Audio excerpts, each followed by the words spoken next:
Good evening. Hi, friends. How are all of you? Okay, a bit of a break after Broadchurch because that was intense. I'm back. Got 3 Mark Reads videos to do for my lovely Patreon subscribers. So, for the month of March, for my friend Kitty, this is the 22nd part of Sunshine. After this, I only have 2 more, and then I finish this book. Oh, Kitty, thank you so much for introducing me to this book, and all of you Sunshine fans. Hi, hello. I see all of you on YouTube. You're wonderful. I'm getting over a cold, so I may have to drink a lot of tea during this to make sure my voice doesn't disappear. Otherwise, thank you, Kitty. You're awesome. Oh, we're here. Bo, it's happening. Are you ready? Here we go. But the animal body was overriding the conscious brain, the brain that grounds out concepts like worthwhile and not worthwhile. My medulla oblongata was determined to stay alive, whatever my cerebrum said.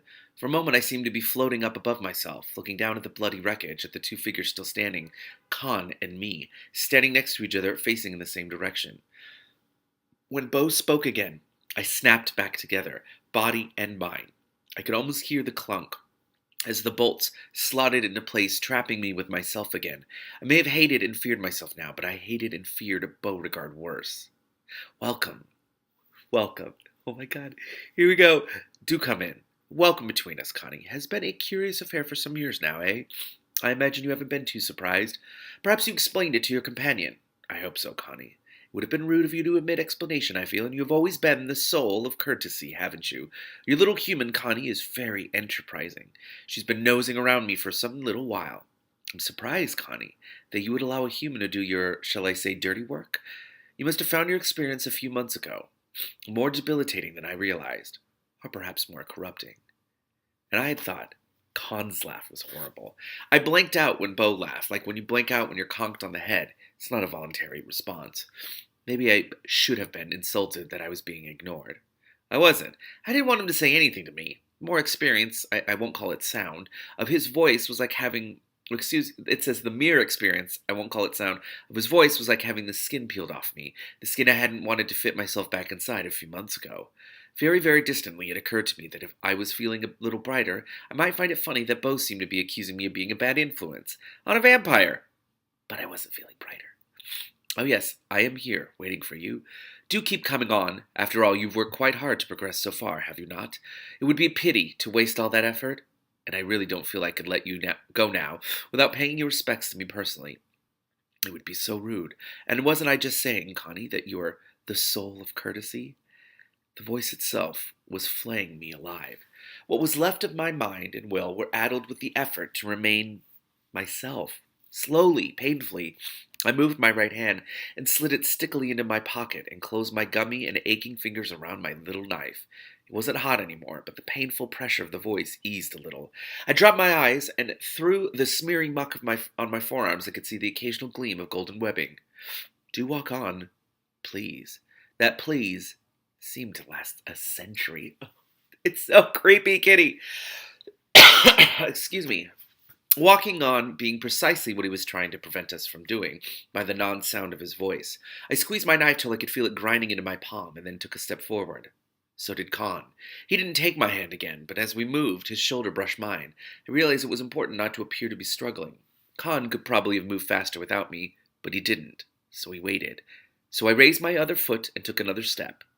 And another. Khan matched me, and with every step we touched, briefly, shoulder or arm or back of hand, there was a sort of quiver against my breast, as if the chain that hung there was rearranging itself. You must be tired, said the voice. You were walking so slowly. Oh, God. But I heard it, too. He was losing this round, as he had lost the first one, because we weren't paralyzed and helpless, because I wasn't dying under the scourge of his voice.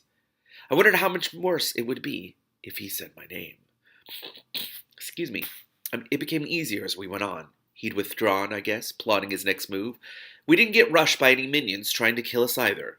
I kept my hand wrapped around my knife, and I felt the little hard lump that was the seal against my other leg. The chain felt stretched across my breast, like a rock climber spread-eagled across a particularly tricky slope. I pretended I was going forward, bravely, ready for the next challenge.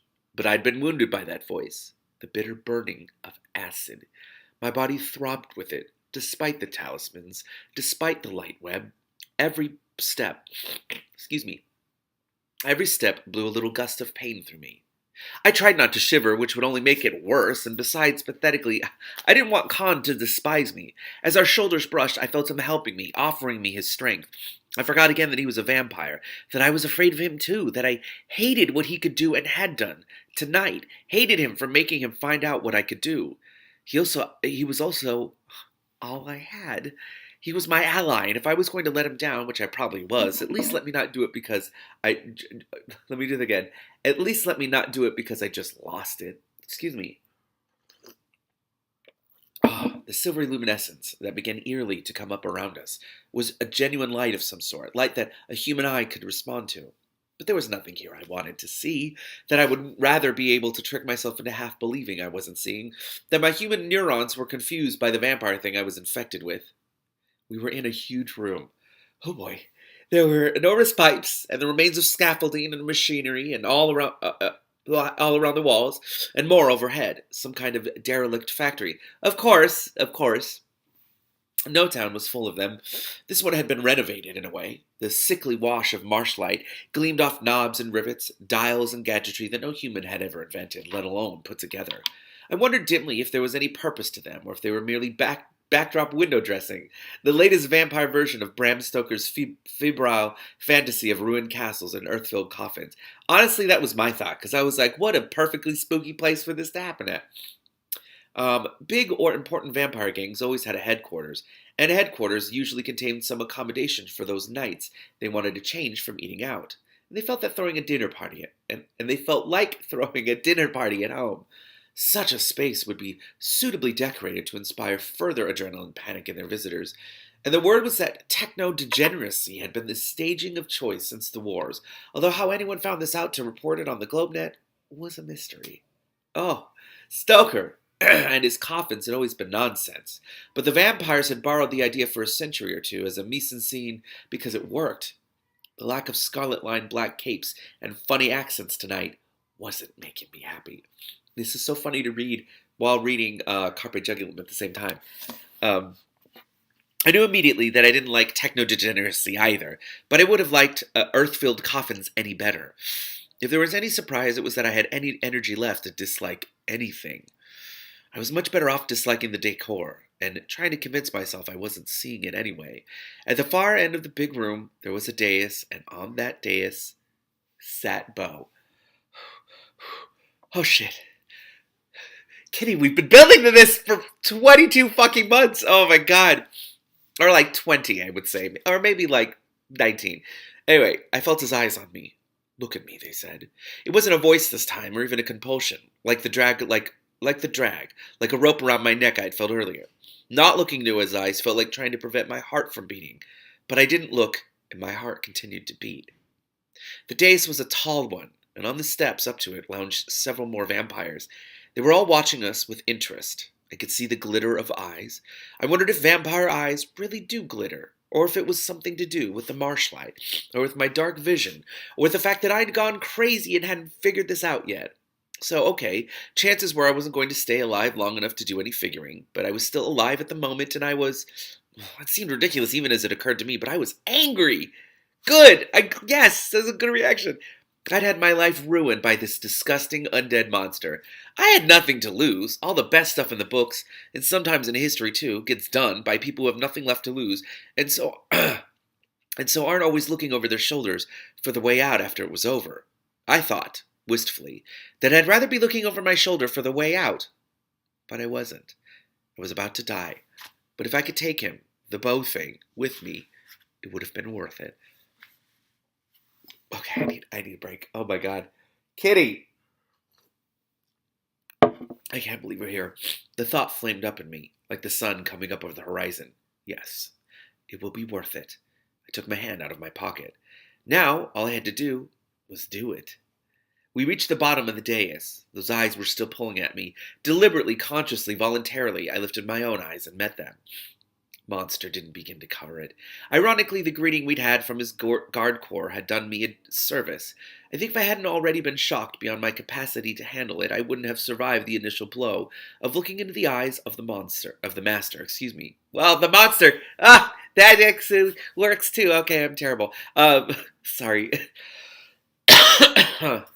Maybe it was a good thing I'd already lost my soul, that I was already half out of my body, my mind, my life, because it meant I wasn't there to meet the full force of Beau's gaze. It was bad enough anyway. The distillation of hundreds of years of evil shimmering in those eyes, and his enjoyment of my looking at it. But he also expected me to crack, to disintegrate immediately. He thought that as soon as I looked into his eyes, it would be all over. Never mind that I could apparently look into ordinary vampire's eyes. That happened occasionally. I saw this in his eyes too, and thought it did. Remember this. The part of me that was looking forward to finishing dying said, "What for?" Beau was a master vampire. He could destroy vampires with his glare. A mere human would incinerate on the spot. Oh, and his eyes were colorless. Did I say that? You did not. I hadn't thought of evil as being without color, but it is. Once you get past plain everyday wickedness, the color is squeezed right out of it. Evil is a kind of oblivion, having destroyed everything on its way there. Fuck, that is a really fucking good sentence. Kitty, I need a moment. That was a really good sentence. I did go up into flames, but they weren't the flames he had anticipated. The light web blazed up, like a lit fuse running back to the detonator, the bomb snaking along the ground as it had been laid out. A slender tongue of fire began in a curl on the back of each of my hands. They ran up my arms, licking along the lines of the lattice across my breast. The chain around my neck flared into my scalp. I could feel my hair rising, waving in the fire. Perhaps it became fire itself, running down my back, my belly, my legs. The lighting of that fuse was looking into Beau's eyes. I was on fire. I put one flaming foot on the first stair of the dais and stepped up. I was still staring into Beau's eyes. I love her so much. Excuse me. I felt, rather than saw, the vampires on the dais slither together and descend on Khan. I don't know if they saw me burst into flames or not. I don't know if they were the sort of flames that anyone sees, even vampires. If they did see the light web ignite, presumably they thought it was to do with their master having me well in hand, and they could afford to concentrate on Khan. But Beau gave me another gift, as I toiled up the dais stairs toward him, letting me see, briefly, out of his eyes, to the bottom of the dais behind me. I saw the other vampires pull Khan down. The vampires around Beau's dais would be the elite, of course, as the welcoming committee had been the cannon fodder. And as I say, I'm not sure that vampires get tired exactly, but they can come to the end of their strength.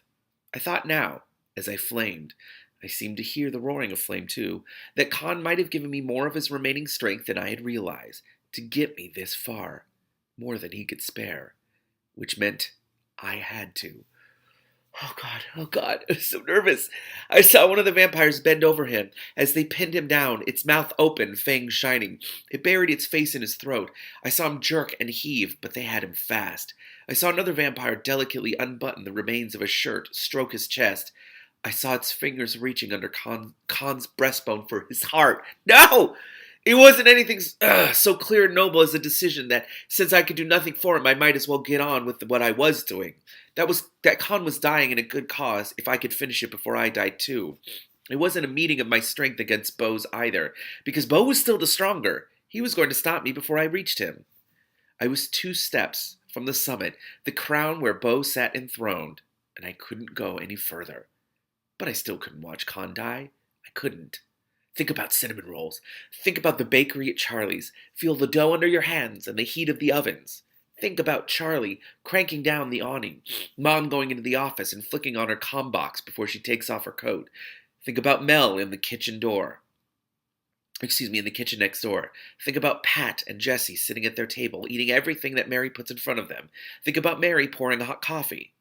Think about Mrs. Bielowski sitting at her table and Maud sitting across from her. And for a moment, by the way, another aside, I love that this is being invoked right now. This reminder of her humanity, her community is like, oh, it's so powerful. And for a moment, I saw them, Mrs. B and Maud. They were holding hands across the table, and their faces looked haggard and strained and awful, as if they were waiting to hear the news of someone's death, news they were expecting. And then Mrs. B looked up, straight at me, as she had the day I had been watching her from behind the counter. And Maud looked up, too, over her shoulder as Mrs. B was looking. Their eyes met mine. Standing behind them, I seemed to see Mel.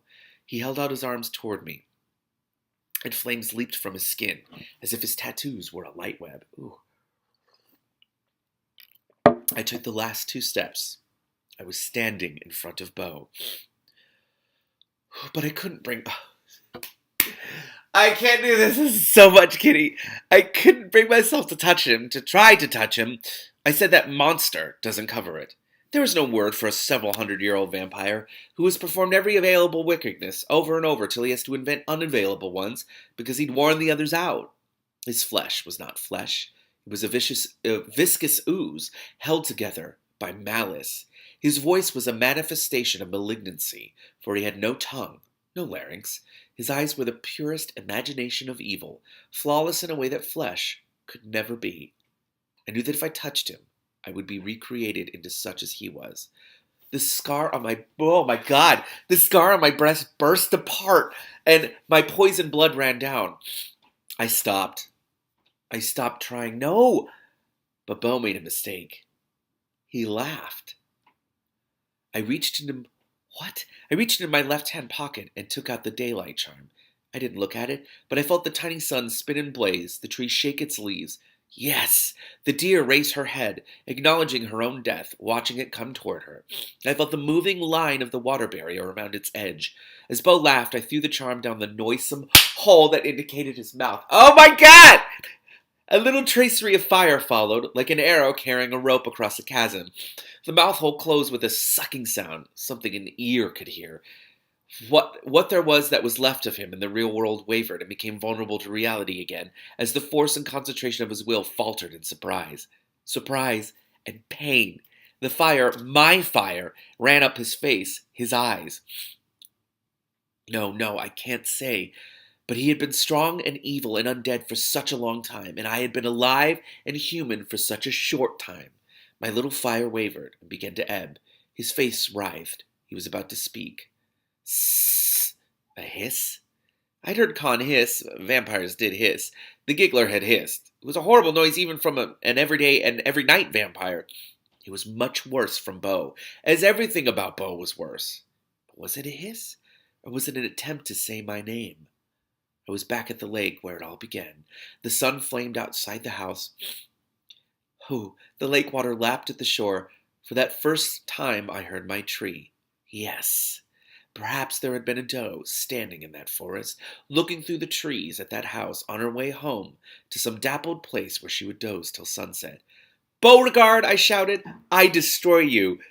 And I put my hands into the mire of his chest and wrenched out his heart. Ah! Oh my God! Kitty, I need a moment. Holy fuck.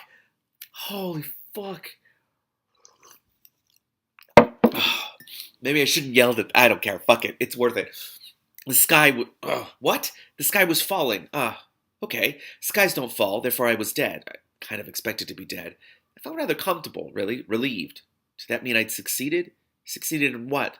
There'd been something I'd been desperate to do before I checked out for the last time. Couldn't quite remember. Sunshine. Why can't you leave me alone? There was a lot of noise. Shouldn't be able to hear anyone saying my name. So I'm not hearing someone saying my name. So go away, damn it. I don't want to be here, shivering in this polluted body. My hands touched. I won't remember. I'm not dead yet, I thought composedly, but I am dying. Good. I don't want to spend the rest of my life being careful not to remember. Hope I did whatever it was I wanted to do first. Maybe I could go back just long enough to find out. Sunshine.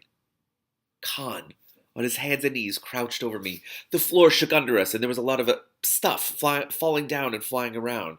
Not a good place to be, unless you were dying, which I was. Con, I wanted to say, don't bother. Let one of these flying chunks of something or other finish the job. I'm tired, and I don't want to hang around. My hands. Sunshine, he said. We have to get out of here. Listen to me. You have undone Beau. He cannot put himself back together. You have succeeded. This is your victory. But there is much of his animus released by the final destruction of his body. This place is being pulled to pieces. I cannot carry you through this, Sunshine. Listen to me. Shit! I can't believe this is happening. I was drifting off again. I paused in the drift, momentarily caught by the sound of Con's voice. He sounded positively emotional. I wanted to laugh, but I didn't have the energy. I began to drift again. I felt him lift me up. I wanted to struggle, leave me alone. But I didn't have the energy for that either. He rearranged me, leaning against him, one arm around me, the other hand cradling my head, tipping it toward his body. Blood Blood in my mouth. Again. No! I wanted to struggle. I did want to. I could not have. I could have not swallowed. I could have let it run back out of my mouth again. Khan's blood. This wasn't the blood of a deer. This time, a mortal creature killed for me. Killed because she was like me. More like me than a vampire. Less like me than a vampire, perhaps, by the fact of her death. By the fact that the recently life-warm blood of her had saved my life. That had been a long time ago. I hadn't known what was going on that time. I knew well enough this time. This was Khan's heart blood. The heart's blood of a vampire. What the fuck? When did I cross the irrevocable line? When I drove out to the lake? When I tucked my little knife into my bra? When I transmuted it into a key? When I unlocked my shackle? When I unlocked Khan's? When I took him into the daylight and stopped it from burning him? When he saved my life by the death of a doe? When I discovered I could destroy a vampire with my hands? When I destroyed Bo with those hands? I can't believe this is actually happening. Or when I agreed to live by drinking Khan's heart's blood? I don't know what happened at the foot of the dais. When Bo's crack troops set on Khan while I was climbing the stairs, I don't know if what I saw was entirely some mirage of Bo's to confound and weaken me, or whether something like it did happen. I would rather think that some of it did happen, that the wound in his chest was already there when he pressed my mouth against it. This was no mere flesh wound this time, no tiny slash from a tiny blade. I did not want to think of him sinking his own fingers, tearing his own... Ah! Ah! I lifted my head with a gasp and began to struggle to my feet. He heeled up beside me. Still, at vampire fluency, even after everything that had happened, even with that wound in his chest. He took my hand again, and we ran. It takes some coordination running while holding someone's hand, but if you can get it right, every time your linked hands swing forward, you get a little extra force for that stride. Some of that was the vampire cocktail I had just swallowed. It coursed through me, giving me a strength I didn't know belonged to me, shouldn't belong to me, shouldn't be letting me keep struggling, letting me run, letting me use my poisoned hands. Clinging to his hand, too, or perhaps his clinging to mine. Let me stop thinking about what my hands had recently been doing. I don't remember. What happens now that she's drank his blood? I don't remember. Oh my god. Too much has happened since my last sunset. Khan may be right that I cannot be turned, or that it won't be the daylight that kills me, but the touch of the real world will, whatever the sun is doing. I missed the little hot lump of the seal against my leg. The chain swept back and forth across my breast in time with my running footsteps, but slowly, weighted by the thick poison blood of the reopened scar. My sun self, my tree self, my deer self, don't they outweigh the dark self? Not anymore. Oh my god, what is she going to become? We ran, and a wind like the end of the world howled around us, and huge fragments of machinery, having crumbled apart and fallen, were yanked up again and tossed like bits of paper. I think the roof was caving in as well. It was a little hard to differentiate. There was no trail to follow, of dismembered vampire remains or anything else. I don't know how Khan knew which way to run, but he seemed to. And I ran because he was running, because it seems like a good thing to do when hunks of flying metal, the size of small buses, are razoring through the air around you, even though I suppose you're as likely to run into the wrong place at the wrong time as you are to have lingered in the wrong place at the wrong time if you were moving more slowly. For the moment, for just this moment of running, I seemed to be committed to the idea of trying to stay alive. Then, hold on, I need another break. Oh my god, Kitty. Then we were actually running down something that looked like a corridor, toward something that looked like double swinging doors. We put our unlinked hand forward to push through, and for a miracle, the doors swung back, like normal doors in the real world are supposed to. We were outside, in no town, under a night sky, breathing real air. Maybe I didn't have time to die when I ran back into the real world, or maybe I was too surprised. We ran, oh god, we ran straight into the arms of a division of Soph. How much did they see? Oh boy. In a way, I was lucky. They recognized me almost immediately. I was hysterical. This was definitely one thing. Oh, but Khan is there. Oh my god. This was definitely one thing too many, and when I got grabbed by 3 guys, I did one of them some damage before the other 2 got a bind on me. I couldn't bear the touch of flesh against mine, especially against my hands, so it's a good thing they had a bind ready, rather than the old-fashioned routine of spread out on the ground with my hands twisted up behind my back. The bind should have stopped me cold, but I was still full of adrenaline, or dark blood, or the remains of the strength the light web had gathered for me, or poison, or whatever you like, and I thrashed and squirmed like someone having a fit for a minute or two before it stopped me, by which time I'd heard a half-familiar voice say, "Wait a minute, isn't that's Ray from Charlie's, remember she—" You have to hand it to the soft training drill. A mad woman covered in blood runs out of nowhere, promptly tries to maim one of your teammates, and then goes off in fits, and this guy had enough presence of mind to make an ID. And then a completely familiar voice, now kneeling beside me, as I panted inside the fully expanded biome, saying, "Sunshine! Sunshine! Can you hear me?" I could. Just. His voice sounded like it was, is it Pat? Coming through a filter, or a bad phone connection, which might have been the bind. I don't think it was, but it might have been. The person was saying, "Sunshine, can you hear me?" Oh, it was Pat. Oh, I'm glad it's Pat. Oh, God. I nodded. I wasn't ready to try and say anything. I'm not sure a nod from a person in a bind is very recognizable, but Pat got it. "I can let you out of the bind if you promise, if you're okay now." I thought about it. I was lying on the ground. A good bind will prevent you hurting yourself as well as hurting anyone else, and I didn't seem a whole lot worse than I'd been before Soph grabbed me. If I'm inside a bind, you don't have any responsibilities. Did I want to be let out? Gods and angels, what was happening to Khan? Soph knew me, they might listen to me. I couldn't do Khan any good foaming at the mouth and being a loony. Couldn't afford to die yet either. First, I owed it to him to get him out of this. If they hadn't staked him already... Oh, God. Urgency shot through me, tying some of the scattered bits of my personality and will together again. Granny knots, probably, but hey. I said as calmly as I could, "Yes, okay, I'm a little dizzy." Oh. Pat patted the bind where my shoulder was, and then pulled its plug. It thumped and collapsed. He made to take my arm, help me to stand up, but I flinched away, saying, "Please don't touch me." He nodded, but I could see he was worried. The way I must look would worry anyone. And the way the little ring of Sophs around us moved, they were ready to drop me again at the first sign of new trouble. Oh my God. How are they going to deal with this? I don't even know.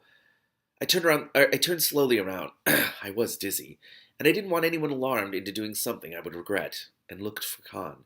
He'd apparently taken capture more quietly. He was standing, watching me. They had handcuffs on him. Handcuffs? You don't handcuff a vampire. Well, there are sucker cuffs, but these were ordinary ones. From where I stood, I didn't think there were even any ward signs on them. A vampire could break out of ordinary cuffs like a human might break out of a donut. I'm not... Oh my God. I assume they know he's a vampire, right? I'm not usually a very good liar. Whatever I'm thinking shows on my face. I hoped it wasn't on my face. "Hey, you halfwits, you put cuffs on a vampire." I hope I only looked confused and dizzy. I certainly felt confused and dizzy. "You okay?" I managed. Khan nodded. He looked a little peculiar. Oh, this is the best sentence. But it was, or excuse me, he looked a little peculiar, but it had been a peculiar evening. Had it not? Oh my God. "Friend of yours?" Pat asked neutrally. I nodded. They must have seen us running. I turned to look at whatever we had run from. I'd registered that we were in No Town. Excuse me. We were in what remained of somewhere in No Town. A lot of it seemed to be lying in pieces on the ground around us. The doors we'd run through led from a building that ended in a jagged diagonal rake of broken wall, about 8 feet above the doors at its lowest point. There was no roof. Neither of the buildings on each side had any roof left either. One of them still had its front wall standing, which was nearly as tall as I was. The other one had a large side wall still in one place. Not a very large piece. I turned back to Pat. What happened?" He almost smiled. "I was hoping you might be able to tell me, since you're, here. We got a report that it was raining, body parts in No Town." Oh my God. Really freaked out some of the clubbers. Those have to be the vampires that Khan took out. We sent out a car to take a look, and they were radioing for help before they arrived. By the time we got here, it was raining exploded buildings as well, and more body parts. The body parts appear to be vampire, ex-vampires, you might say. The ones we've had a closer look at. I nodded. I glanced again at Khan. My brain was slowly beginning to function. I realized that the reason Khan looked peculiar because he... Oh, what? Was because he was passing. How? How does he even do that? Well, I love that the next line is literally, "Don't ask me how he was doing it." But Soph thought he was human. I could take the cuffs off your friend, too, if you say you know him, Pat said a little too neutrally. He was a little upset when you, went nuts, I supplied. Sorry. How? I didn't know they could do that. Oh my god. Pat looked at me. I saw it registering with him that the way I looked, whatever had caused it, I had reason to be a little on edge. He looked away again and nodded, and someone stepped forward and released Con. He joined Pat and me. The circle of softs unobtrusively rearranged itself again to keep us under guard. Pat the lion tamer, in with the lions. Con moved a little stiffly, like a man who'd had a hard night. Or like a vampire, trying to look human. He looked a lot better than he had in the afternoon we'd had to take a walk back from the lake. He didn't look like anyone you'd want to take home to meet the family, but he didn't look like a mad junkie either, or a vampire. And I didn't look like anyone you'd want to take home to meet the family. We were both beat up and ragged, blood saturated and filthy. My nose was as stunned as the rest of me, but I guess we stank. Khan's black shirt stuck to his body in such a way I couldn't see the wound in his chest. If it was still there. How is that? Oh my god. My own breast ached and burned, but if I was still bleeding, it had slowed to an ooze. I am... Kitty, what is happening? I crossed my arms, but with my elbows well in front of my body so that my hands hung loosely from my wrists out to either side, without touching any of the rest of me. I wasn't remembering any more of what had happened than I had to, but I knew there was something wrong with my hands. Wondered where Khan had picked up passing for human in the last 5 months. Was that one of the things I had given him the night he had given me dark sight? Or was he taking his cue off our jailers somehow? Not that anybody had said they were our jailers. Yet. I didn't want to say anything like, can we go home now? In case they did. Besides, I didn't know that I wanted to go home. I didn't know that I wanted to do anything. My pulse seemed to throb in my hands. It was a tinny buzzing from someone's radio wire. Pat. I saw his expression get grimmer, and it had been pretty grim already. Yeah, okay. No, my guess is things are going to stay quiet now. Yeah, I'll leave a few to keep an eye out. And you can send any cleanup crew you can find. Yeah. He looked at me. Deputy Exec Jane wants to debrief you. Oh, great. That's like the worst. That's like the worst person, right? My heart sank. The goddess of pain. And you don't debrief civilians. You and Mr. Pat turned politely to Connor, replied. Connor, that's so funny. Mr. Connor, you and Sunshine can ride back in my car. Sunshine can tell you a little about our deep hex Jane. I almost managed to be amused. The intrusive presence of the goddess had just put Pat on our side. I guessed we'd need him there. The effort to be amused faded, leaving cold exhaustion. So that confrontation's going to happen, probably in this next section. Oh my god. I can't believe she did it. She did it. Oh, Sunshine. Kitty, thank you. This was an absolute delight. Oh, I can't wait to read more of this. Okay. Thank you. I have more things to read. I'm going to go do that. But thank you, Kitty.